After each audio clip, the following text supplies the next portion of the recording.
أعوذ بالله من الشيطان الرجيم.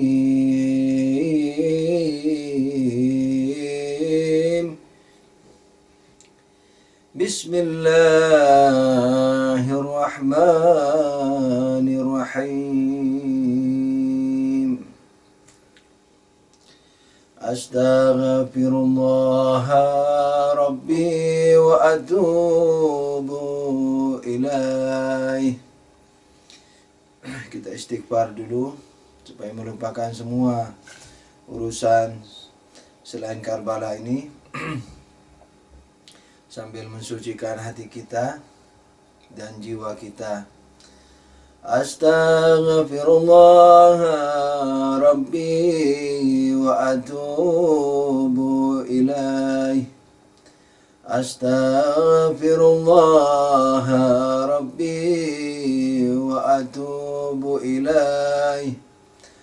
Astaghfirullah Rabbi wa atubu ilaih. Kita minta izin dulu ke Imam Zaman, ke Imam Mahdi alaihissalam. Assalamualaikum ya Imam Zaman, ya Imam Mahdi, warahmatullahi wabarakatuh. Salam padamu duhai Mahdi, di mana saja engkau berada ya Mahdi. Semoga sudi kiranya engkau memperhatikan kami dan majlis kami yang sederhana ini. Ya Sayyidi, ya Maula Mahdi, hingga kami dapat menyentuh kakimu, hingga kami dapat menyentuh dukamu, wahai ahlu baitin nubuwah. Hingga kami dapat menyertaimu dalam segala duka-dukamu. Hingga kami dapat melihat Karbala lebih nyata dalam jiwa. Hingga kami dapat mewujudkan Karbala dalam kehidupan kita. Assalamualaikum ya sahibaz zaman, warahmatullahi wabarakatuh. Mari kita mengfokuskan diri kita ke Karbala. Jangan hanya tergantung kepada yang saya urai, jadi saya hanya membuka kuncinya saja Karbala itu. Jadi antum yang menyetel sendiri dalam jiwa seiring dengan senandung duka yang mudah-mudahan dapat lancar dengan bantuan kehusukan dan keikhlasan antum semua, doa-doa antum, sehingga kami dapat menikmati dengan penuh hikmat memperingati duka Imam Hussein ini. Karena yakinlah siapapun yang memperingati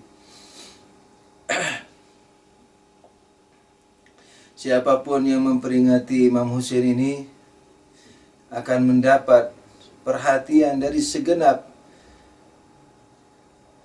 wujud-wujud suci dari Allah, para malaikat, Kanjeng Nabi, 4 wanita suci, Hazrat Zahra, Hazrat Khadijah, Hazrat Maryam, Hazrat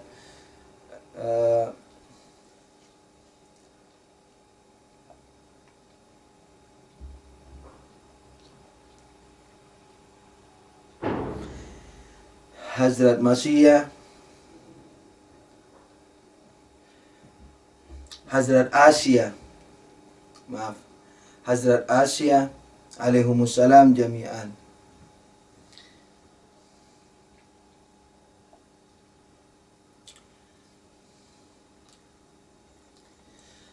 Salam padamu ya Aba Abdillah, sallallahu alaika ya Aba Abdillah.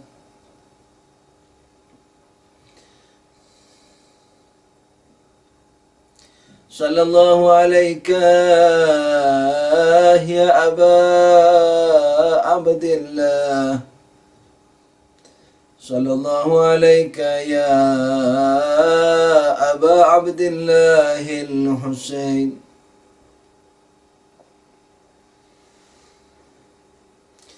Sallallahu alaika ya ibnan Nabi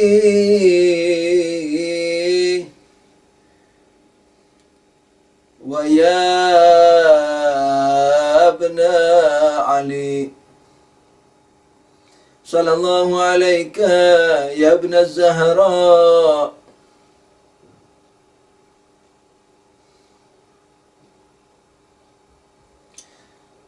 Sallallahu alaika ya Aba Abdillah ya Husain ya mazlum. وعلى الأرواح التي حلت بفنائك.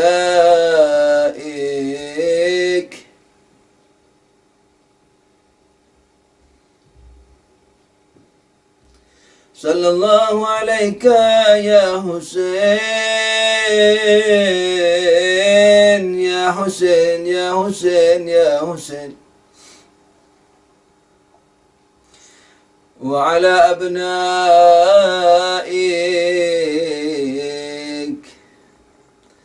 وعلى أصحابك المقتولين في كربلاء. يا ليتنا كنا معكم سادتي فنفوز فوزا عظيما. Salam padamu duhai Maula Husain, izinkan kami menziarahimu, mengenangmu larut dalam dukamu. Bukalah karbalamu ke hati dan jiwa kami ya Husain. Karena siapa lagi yang akan membukanya pada jiwa-jiwa kami yang tak berpotensi ini, yang banyak dosa ini, yang banyak cinta dunia ini ya Husain, ya Husain, ya Husain, ya Husain, ya Husain. Bukakanlah untuk kami Karbalamu, hingga kami meraihnya dengan sepenuh jiwa ini ya Sayyidi, dan mengamalkannya dalam seluruh kehidupan ini ya Husain.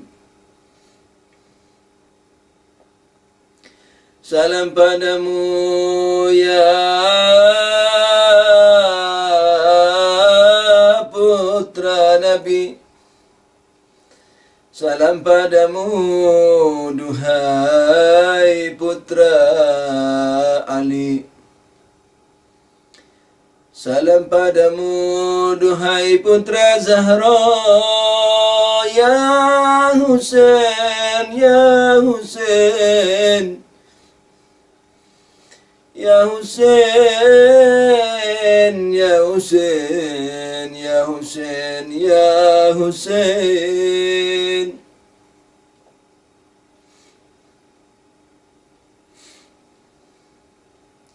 Nabi menangisimu dari sejak awal lahirmu. Selagi kau masih merah, ya Husain, ya Husain, ya Husain. Ketika Nabi mengadani telinga kananmu, mengiqamahi telinga kirimu, beliau sambil menangis terseduh, Ya Husain, Ya Husain, Ya Husain, Ya Husain, Ya Husain, Ya Husain. Ketika ditanya mengapa menangis ya Rasulullah, padahal mesti bahagia, beliau menjawab, saudaraku Jibril barusan memberitahuku bahwa Husainku ini akan dibantai umatku. Ya Husain, Ya Husain, salam padamu, Ya Husain, Ya Husain. Ya Allah, Ya Allah.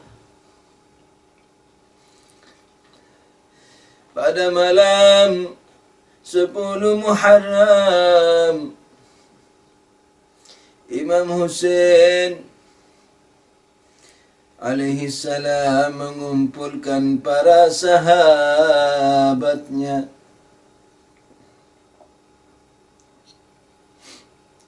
Imam Husain berkata, wahai sahabat-sahabatku, sesungguhnya aku rela kalian pergi berselimut gelapnya malam ini, karena musuh-musuh itu hanya ingin membunuhku.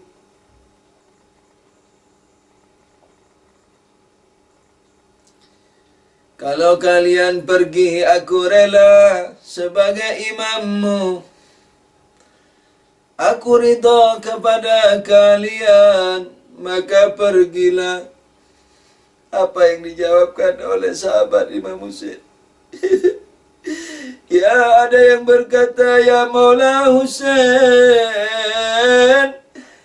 kalau aku pergi, apa yang harus ku jawabkan kepada kakekmu Rasulullah? Ada yang berkata, ya Husain, seandainya aku sudah pasti masuk surga, ya Husain, Ya Husain, Ya Husain, aku tetap akan membelamu, ya Husain. Ada yang berkata, andaikan aku mati, terbunuh, membelamu, lalu tubuhku dibakar jadi arang, lalu aku hidup lagi, maka aku akan tetap membelamu. Andaikan aku terbunuh lagi dan badanku dibakar jadi arang, kalau dihidupkan lagi aku akan tetap membelamu. Walau terjadi 1000 kali, ya Husain, Ya Husain, Ya Husain. Ya Allah. Mereka ini cinta kepada Imam Husain bukan cinta perasaan. Jadi bukan cinta perasaan saja. Perasaan itu bisa berubah dengan kondisi. Tapi cinta ini cinta hakikat. yakni Imam Husain adalah maksum. titipan Nabi. Titipan bukan sebagai anak saja. Sebab semua keturunan Nabi istilahnya wajib dibelai, akan tapi yang ini dibelai dalam rangka kebenarannya,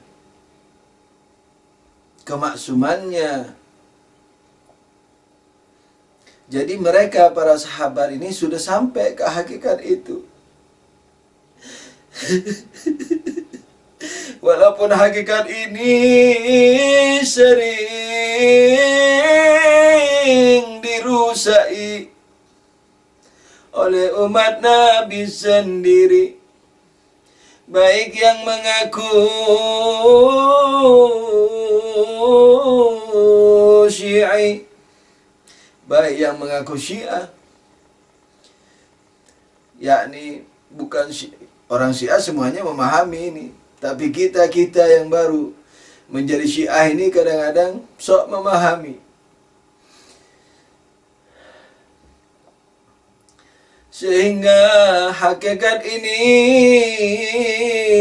kadang-kadang dirusai tangan sendiri yang mengaku beriman pada Imam Husain sendiri. Ya Allah, betapa mazlumnya engkau Husain. Kemadlumanmu berketerusan sampai hari ini. Ada yang melupakanmu, ya Allah, ya Allah. Ada yang tidak memperingatimu. Ada yang mengimanimu, mengingatimu, ya Husain, tapi mengkebiri wilayahmu, wewenangmu. Betapa mazlumnya engkau Husain, Husain, Husain. Ada lagi yang tidak melupakanmu, tidak pula mengkebiri wilayahmu, akan tetapi tidak menyontohi hidup taatmu pada Tuhanmu. Betapa mazlumnya engkau Husain, betapa mazlumnya engkau Husain.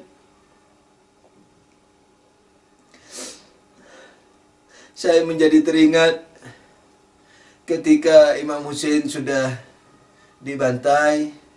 Kan Imam Husain terakhir itu yang dibantai. Kemudian kepalanya dipisahkan. Ya Allah. Umar bin Sa'ad yang merupakan sahabat Imam Husain dari kecil, sejak zaman Nabi. Umar bin Sa'ad ini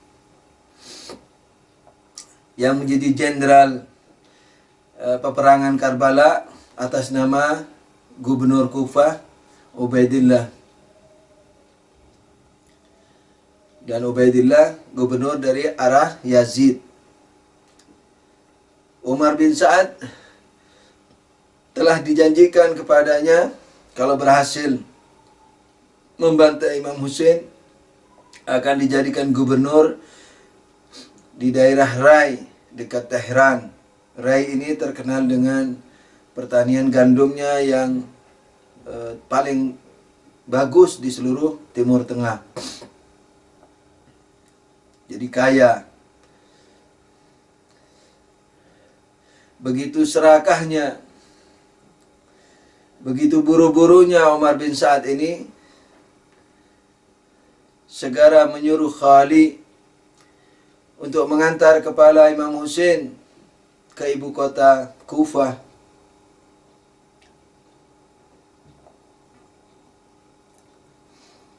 Lalu Khali membawanya ke kota Kufah. Karena Khali ini rumahnya di luar Kufah, maka dia ke rumahnya dulu. Dan ini kisah banyak di kitab-kitab sejarah ini. kitab sejarah, apalagi sejarah Karbala. Lalu Kholi berniat untuk mengantarkannya besok, karena sebagaimana kita ketahui bersama bahwa Imam Husain terbunuhnya menjelang malam hari,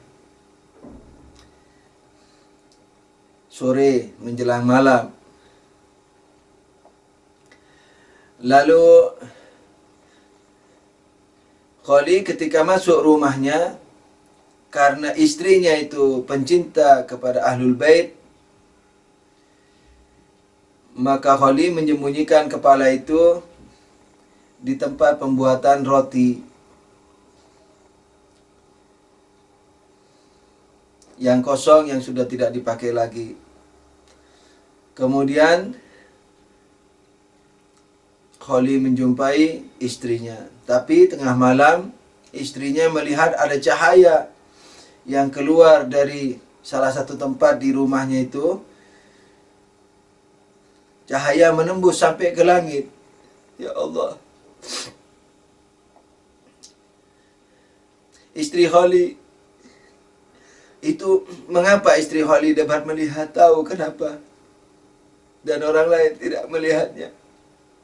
Karena dia berpotensi untuk melihatnya. Ya Allah.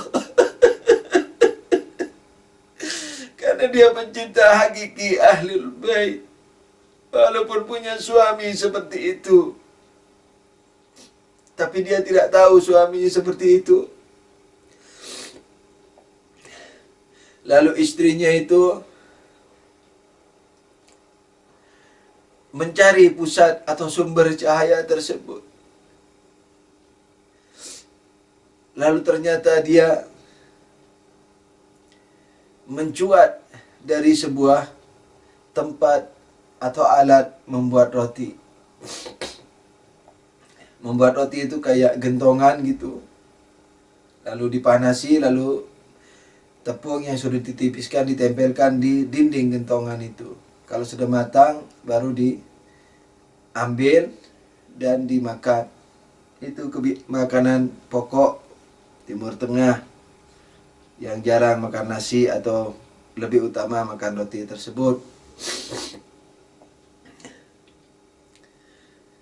Istri Kholi melihat cahaya itu,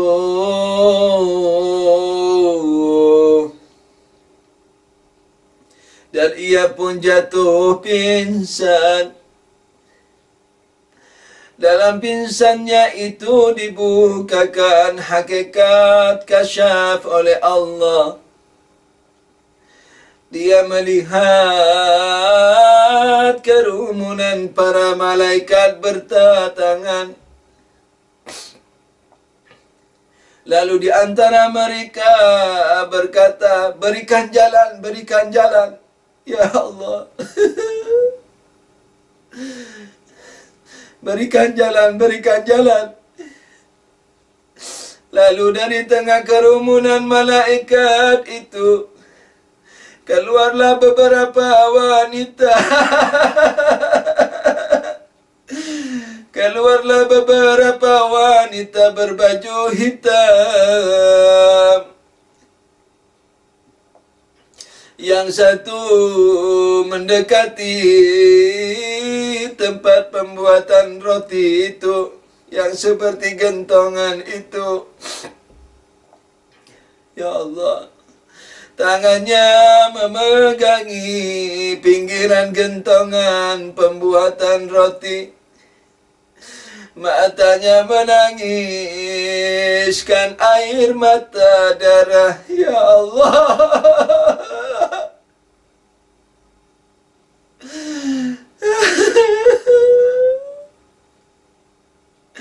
Ia membuka tutup gentongan pembuat roti itu, lalu mengangkat sebuah kepala dari dalamnya. Ya Allah, ya Allah, ya Allah. Di mana lehernya masih menyemburatkan darah segar terus-menerus tanpa henti. Ya Allah. Wanita itu berkata, wahai anakku Husain, Mereka telah membunuhmu. Mereka menghalangimu minum air. Ya Husain, ya Husain, ya Husain.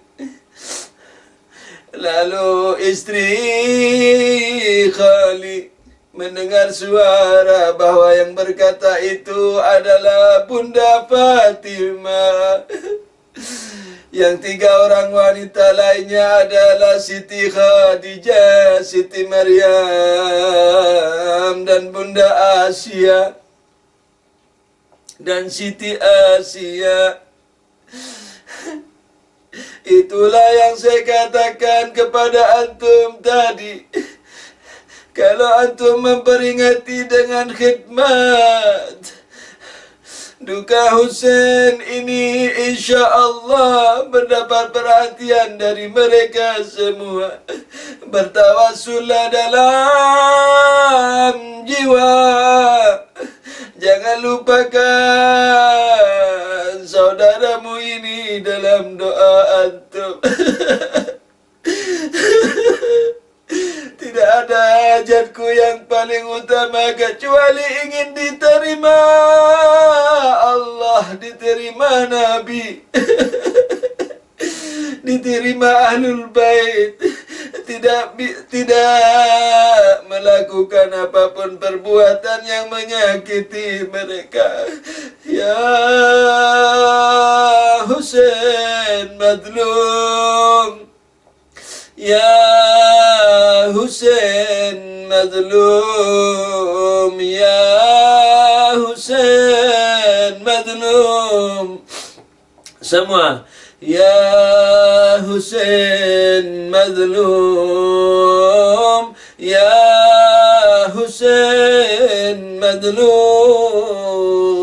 ya Husain madlum, ya Husain madlum, ya Husain madlum. Lagi. Ya Husain madlum, ya Husain madlum, ya Husain madlum, ya Husain madlum. Salawat. Allahumma salli ala Muhammad wa ali Muhammad. Allahumma salli ala Muhammad wa ali Muhammad. Allahumma salli ala Muhammad wa ali Muhammad wa ajil farajahum.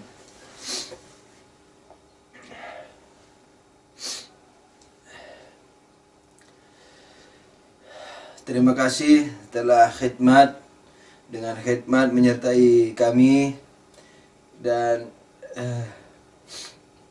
kekhidmatan antum itu, kekhidmatan antum alhamdulillah terasa sampai kemari, sehingga saya juga khusyuk dalam tanda kutip bersama antum semua.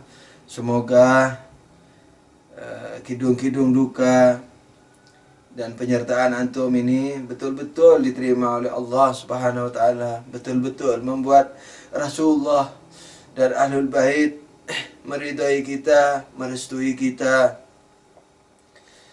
dan ridho terhadap majelis kita ini. Amin ya rabbal alamin.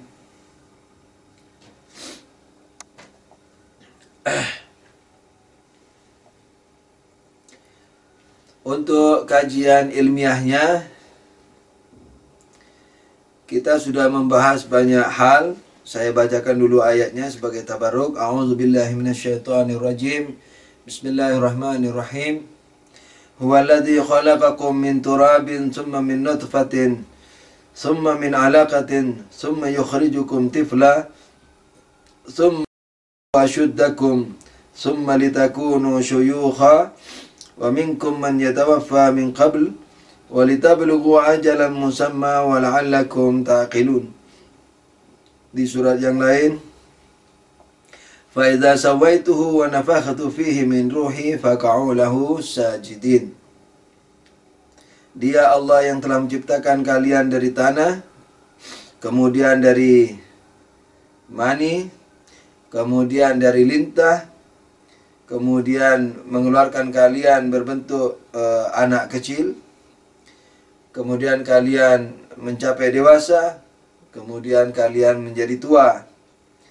Sebagian kalian mati sebelum itu dan diharapkan mencapai, dan sebagian diharapkan mencapai ajal yang dicanangkan agar kalian dapat mengerti. Semoga kalian dapat mengerti. Ayat yang kedua, ketika telah ku sempurnakan badan Adam, ketika telah kusempurnakan badannya, nyanya ini ke Nabi Adam alaihissalam, dan kuhembuskan ruhku kepadanya, maka para malaikat, para berjatuhan, menjatuhkan diri, bersujud kepadanya, kepada Nabi Adam alaihissalam. Saya tidak mau menjelaskan lagi karena sudah sering. Nah, kemarin kita sudah sampai dengan mukaddimah ke-16. Saya tidak mau mengulang lagi karena tidak ada alasan untuk mengulangnya, walaupun hanya berupa topik saja.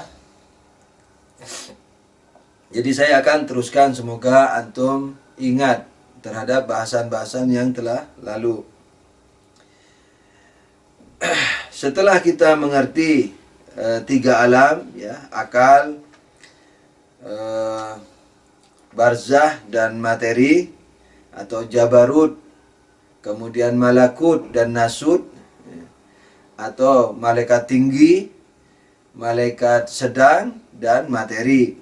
Setelah kita mengerti itu dan mengerti hubungan masing-masing, bahwa materi lahir dari malaikat barzah yang juga disebut mudabbirati amra, kemudian malaikat barzah lahir dari akal terakhir yang disebut lauhul mahfud atau arsy, kemudian arsy ini terlahir dari sebelumnya malaikat tinggi yang lebih tinggi sebelumnya, dan seterusnya sampai ke akal satu, yang juga akal satu itu diistilahkan dalam Islam oleh Kanjeng Nabi sallallahu alaihi wasallam sebagai Nur Muhammad, dan saya sudah menjelaskan makna daripada Nur Muhammad sallallahu alaihi wasallam tersebut. Dan saya juga menjelaskan bahwa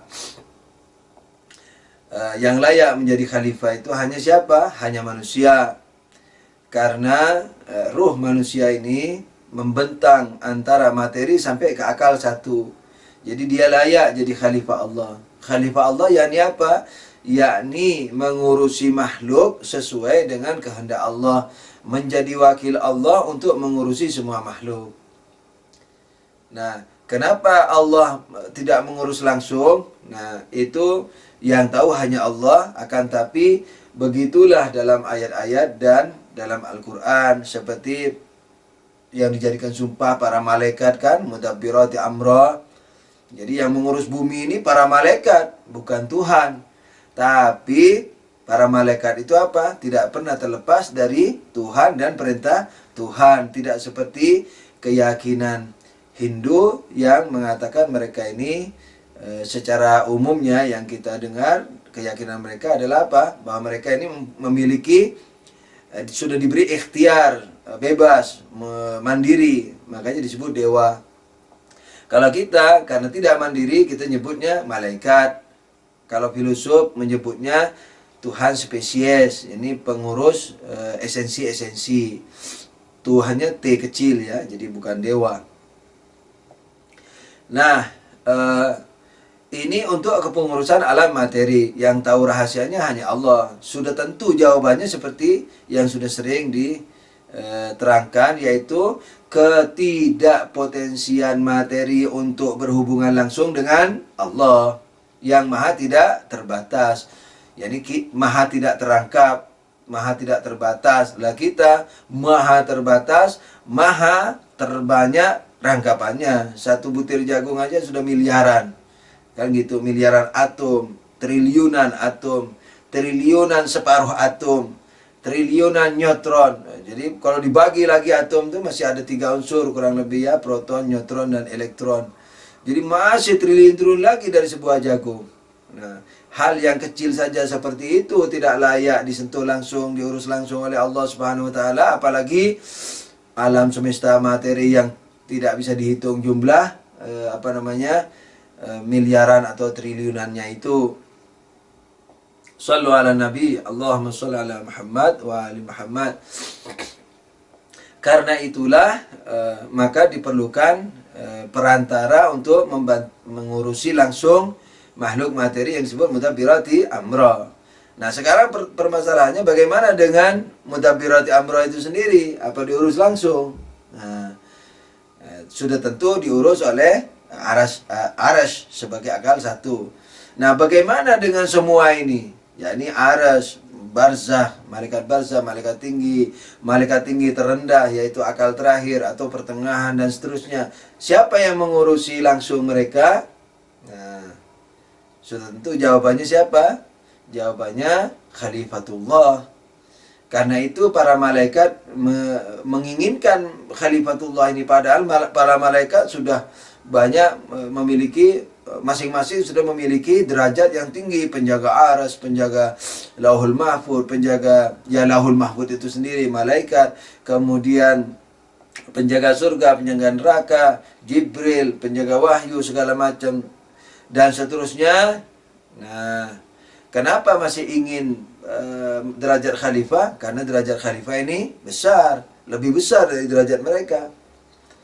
Di mana ayat yang mengatakan bahwa para malaikat menginginkan posisi khilafah ini? Ketika Allah mengatakan ini ja'ilun fil ardi khalifah.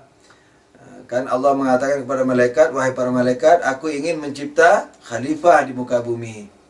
Lalu para malaikat apa berkata? Wahai Tuhan, apakah engkau akan menjadikan makhluk, yakni manusia, yang berbuat kerusakan dan berbunuh-bunuh, sementara kami selalu memujimu dan mensucikanmu. Itu maksudnya, sementara kami seperti itu, maksudnya kami yang lebih layak jadi khalifahmu. Jadi seperti seorang tua yang punya miliaran uang, puluhan pabrik, lalu ada anaknya 3, yang satu lulusan ekonomi, yang satu lulusan industri, yang satu masih TK.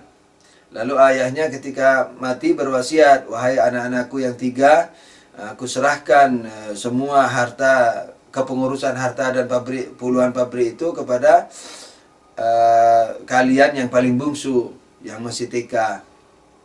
Lalu yang lain itu, yang sudah lulus ekonomi dan industri itu, karena anak soleh seperti malaikat, anak soleh tidak mau membantah orang tuanya, tapi kurang paham terhadap keputusan orang tuanya. Akhirnya berkata halus dengan berkata apa? Wahai ayah, apakah engkau akan berikan kepengurusan harta dan puluhan pabrik itu kepada adik kami yang masih membuat kerusakan, masih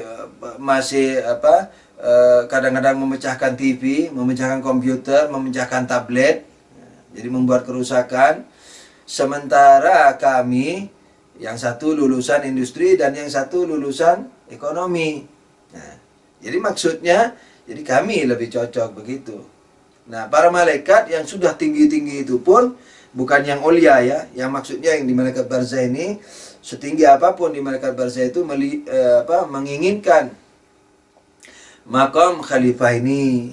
Nah, itu membuktikan bahwa makam khalifah ini makam yang lebih tinggi.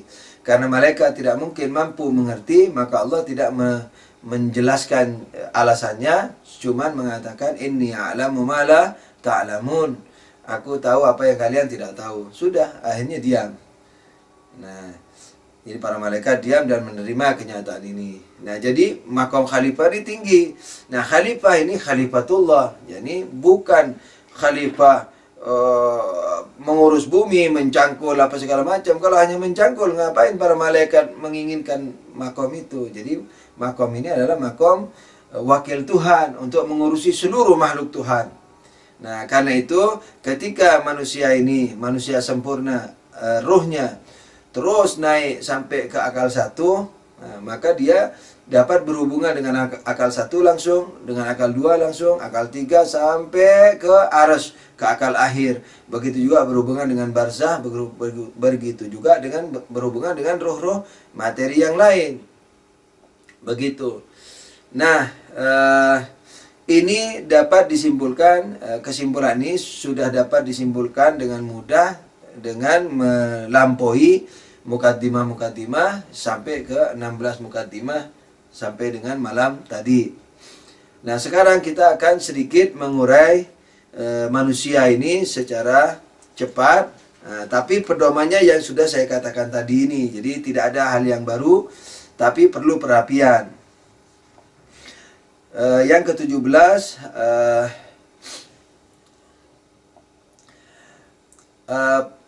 kita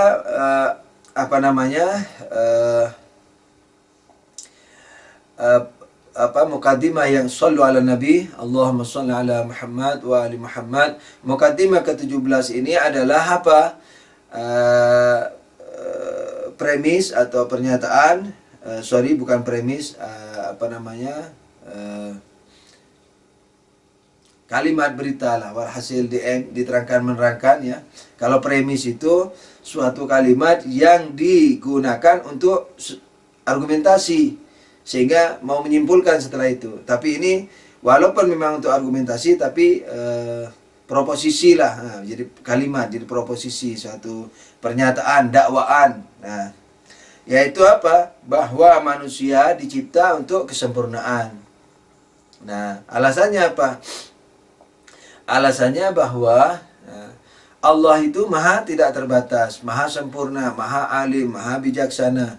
Dalam mencipta makhluk ada 5 uraian. Apakah mudarat, buruk seluruhnya, atau lebih banyak buruknya, atau buruk dan baiknya sama, atau lebih banyak baiknya, atau baik sepenuhnya. Jadi buruk sepenuhnya, lebih banyak buruknya, baik buruknya sama-sama, lebih banyak baiknya, atau baik sepenuhnya. Untuk 3 tingkatan awal Tuhan tidak akan mungkin menciptakannya, yakni buruk sepenuhnya, lebih banyak buruknya, atau 50-50, separuh-separuh. Yakni sama, balance. Karena kenapa tidak diciptakan oleh Allah 3 kelompok ini? Karena sia-sia menciptakannya. Ya, tidak ada hikmahnya.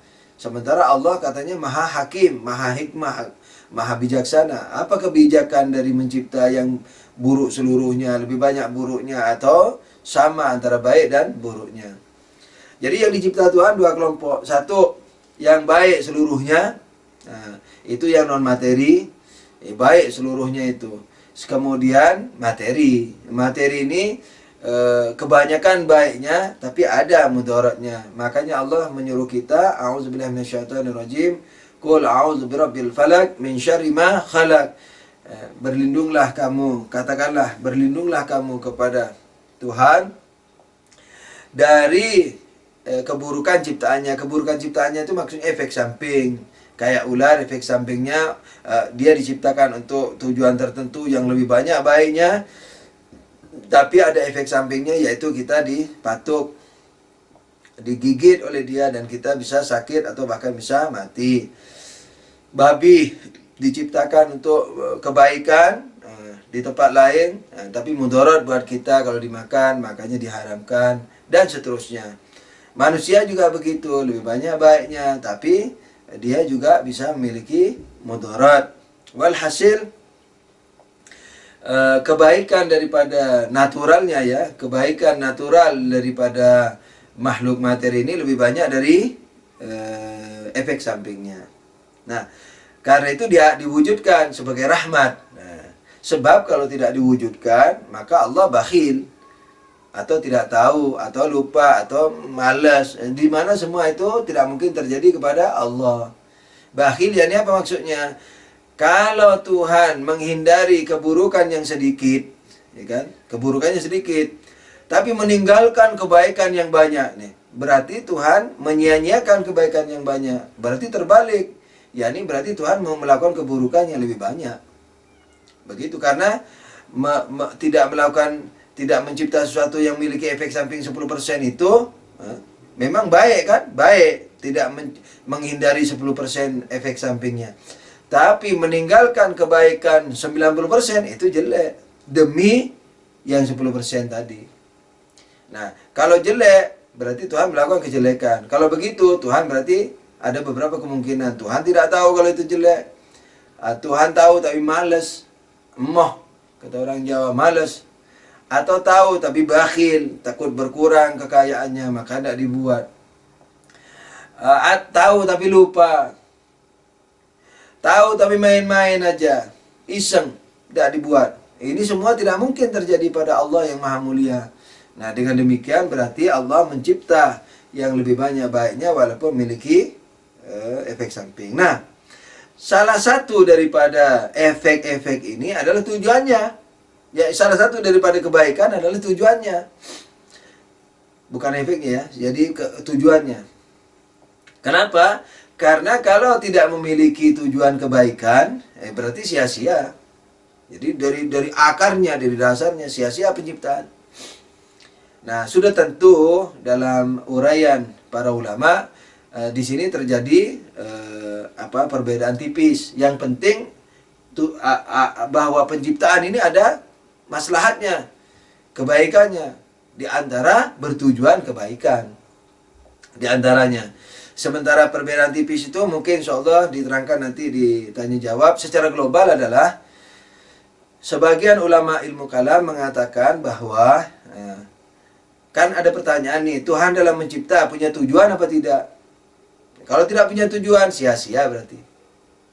Tuhan bukan Tuhan, bukan maha bijak berarti, bukan maha tahu berarti. Kalau punya tujuan tapi jelek, lebih parah lagi. Sementara Tuhan maha bijak, karena maha tidak terbatas, tidak mungkin terjadi.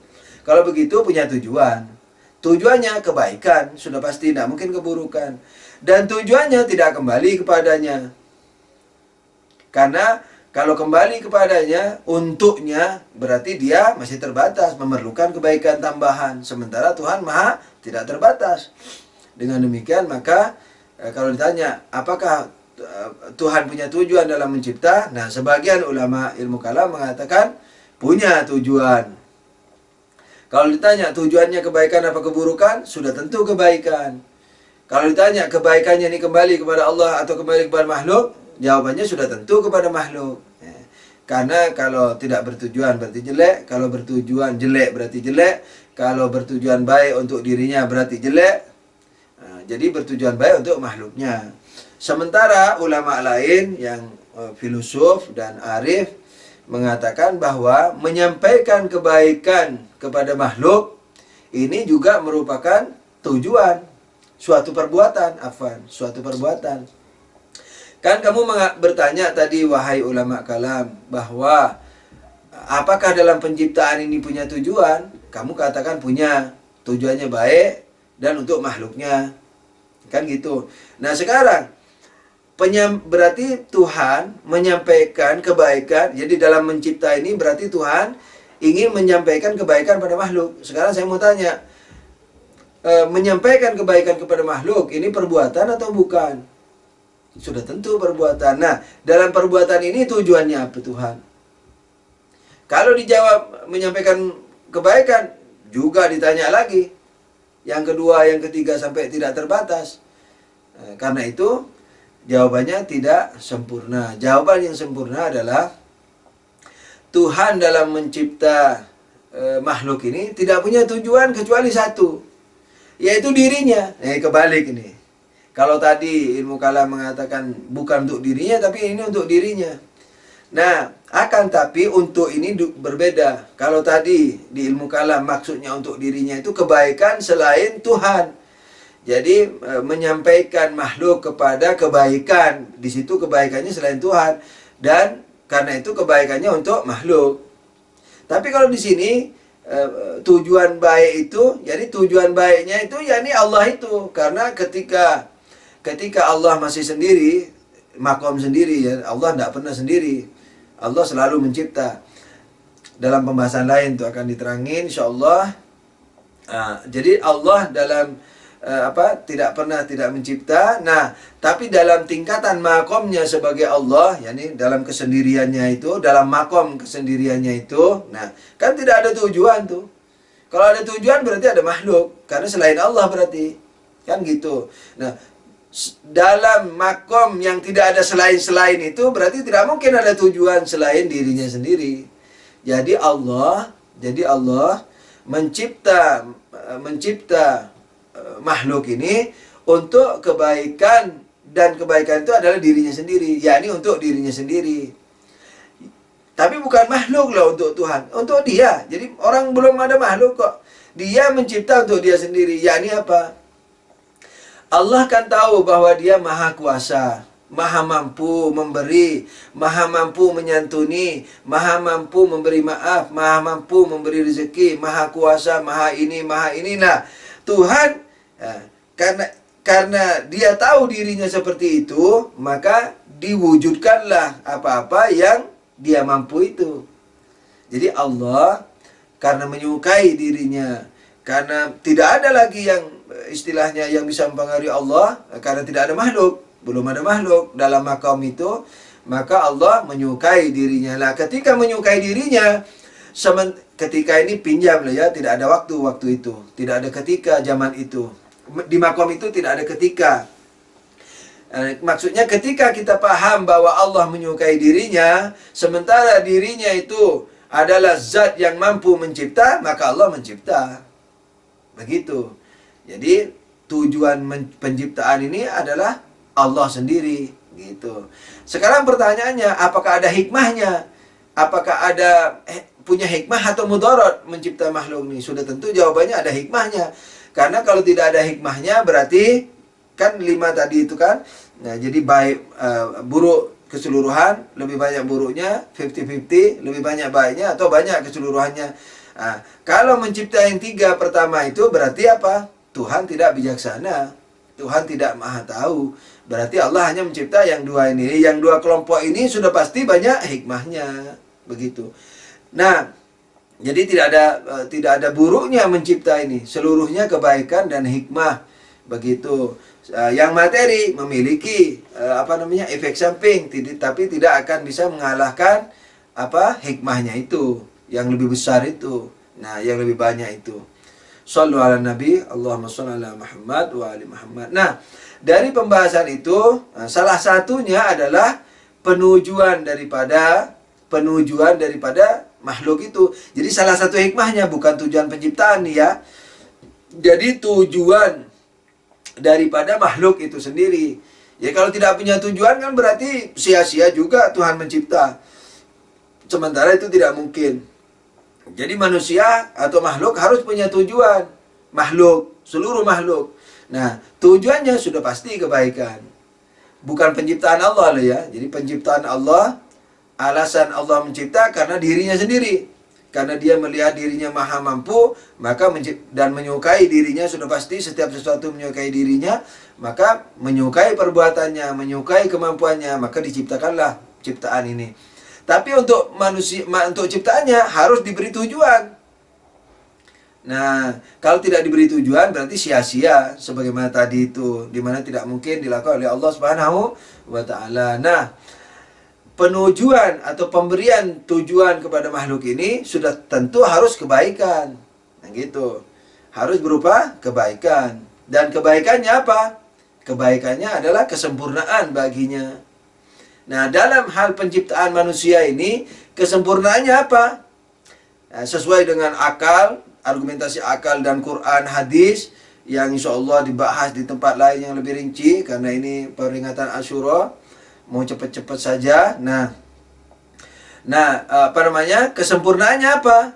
Yaitu kembali kepada watannya, kepada tempat asalnya. Tapi dengan kreasi. Yaitu siapa? Malaikat ruhnya itu. Kan semua diurusi kan oleh malaikat. Nah, pengurus manusia adalah peniup ruh manusia, itu malaikatur ruh atau malaikat manusia atau Tuhan spesies manusia dan seterusnya, atau malaikat manusia. Dia kembali ke dia itu, tapi dengan kreasi. Karena sebagaimana sudah diterangkan di mukadimah lain, di alam barzah itu kan bertingkat tuh, dari yang paling kecil, seperti apa, tingkatan malaikat pengatur yang kelihatan mati seperti batu, sampai ke manusia, kan begitu. Berarti malaikat karena di Pekanbaru tadi malam terputus. Nah, jadi perjalanan manusia dari tanah ke gizi rumput, ke gizinya kambing, kemudian jadi mani, kemudian jadi lintah, kemudian jadi bayi yang belum sempurna, sampai 4 bulan menjadi sempurna. Itu kepengurusannya dipegang oleh malaikat yang bertingkat-tingkat. Jadi pertama ketika tanah, malaikat tanah. Ketika sudah berupa cacing seperti mani, maka malaikat binatang. Dan seterusnya sampai 4 bulan, itu diambil alih oleh malaikat siapa? Malaikat manusia. Jadi itulah makna peniupan ruh. Jadi peresmian sampainya tingkat perkembangan potensi yang ada pada janin dalam perut ibunya itu sudah sampai ke tingkatan potensi manusia. Nah, saya kembali kepada masalah kita hari ini. Dengan demikian, maka malaikat yang mengurus manusia ini paling tingginya malaikat. Nah, karena itulah, ketika dia mengurusi waktu masih bayi itu, itu kan masih jabarannya adalah sesuai kehendak Allah, sesuai dengan sistem Allah, kan begitu. Jadi ini yang dikatakan innalillah, jadi kita milik Tuhan. Nah, nanti wa inna ilaihi raji'un, nanti kembali kepada kepada malaikatnya ini. Jadi kesempurnaan kita adalah kembali ke malaikatnya itu, ke malaikat kita itu yang mengambil alih ketika sudah 4 bulan di perut ibu. Waktu itu kita kan. Nah, kembali ke sini, sudah tentu dengan kreasi. Nggak bisa tanpa kreasi.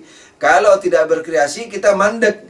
Kita akan termandekkan di bawah. Di bawah itu, di derajatnya di bawah, ya ini neraka. Misalnya kita banyak sangat menyukai materi, tak peduli haram halal, ya kan? Misalnya humus, dak humus, zakat, dak peduli, limbah semua. Nah, itu makamnya makam binatang. Kan berarti tidak nyampe ke tempat asalnya itu, ke malaikat peniup ruhnya itu, nggak nyampe. Jadi berulang-ulang juga Ayatullah Jawadi menerangkan bahwa kita memang kembali ke Allah, tapi sesuai dengan kreasi kita masing-masing. Kita nyampe di mana? Semua itu Allah, tapi dalam tahapan, kan begitu, dalam derajat. Ada yang derajat neraka, binatang, ada yang sampai ke derajat manusia. Makanya Rasulullah mengatakan hubbul watan minal iman. Menyintai tanah asal bagian dari iman. Itu tanah asal bukan negara. Tanah asal maksudnya ini fanafakhtu fihi min ruhi, kutiupkan ruhku, yakni ruh, malaikat ruh yang saking mulianya dikatakan ruh Allah. Nah, itu yang meniupkan. Nah, kita disuruh kembali ke situ. Hubbul watan, menyintai dia bagian dari iman. Nah, kalau mencintai dia, kita akan berproses tuh. Pertama, menghilangkan haram. Jadi sama sekali jangan berbuat haram. Lalu jangan berbuat makruh, sebagaimana sudah sering dijelaskan dalam bab suluk. Setelah itu meninggalkan dunia sekalipun halal. Misalnya, menghilangkan kecintaannya. Kalau tadi meninggalkan sepenuhnya lahir batin, haram, makruh. Tapi ketika meninggalkan yang halal, itu meninggalkan kesukaannya saja. Dan seterusnya. Nah, ini nanti sampai ke kesempurnaan manusianya. Di sana masih berderajat lagi, miliar-miliar lagi. Nah, mukadimah ke-17 ini adalah apa?